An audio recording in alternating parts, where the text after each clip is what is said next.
Kementerian Keuangan mencatat realisasi penerimaan pajak hingga akhir Januari 2021 mencapai 68,5 triliun rupiah atau turun 15,3%.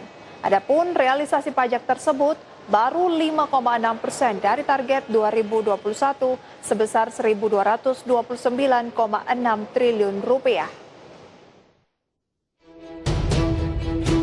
Kementerian Keuangan mencatat realisasi penerimaan pajak pada Januari 2021 mengalami penurunan hingga 15,3% dibandingkan dengan kinerja pada periode yang sama tahun lalu.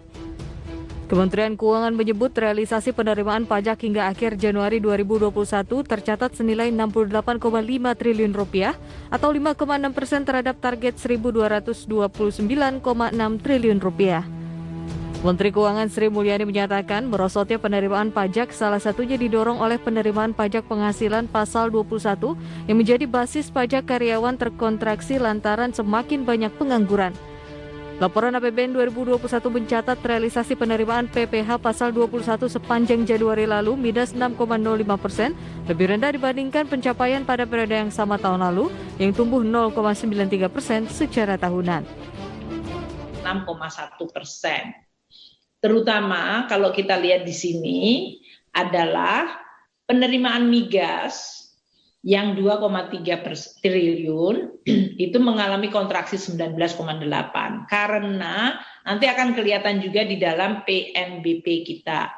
Harga dari migas kita dibandingkan Januari tahun lalu meskipun tadi sudah di atas asumsi itu masih di bawah kondisi harga minyak tahun 2020.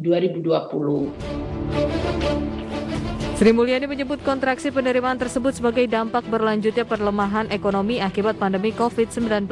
Secara umum, realisasi pendapatan negara tercatat senilai 100,1 triliun rupiah atau terkontraksi 4,8% dibandingkan capaian periode yang sama tahun lalu, 105,1 triliun. Realisasi pendapatan negara itu setara dengan 6,2% dari target senilai 1.743,6 triliun rupiah. Dari Jakarta, Rizka Ayu, IDX Channel.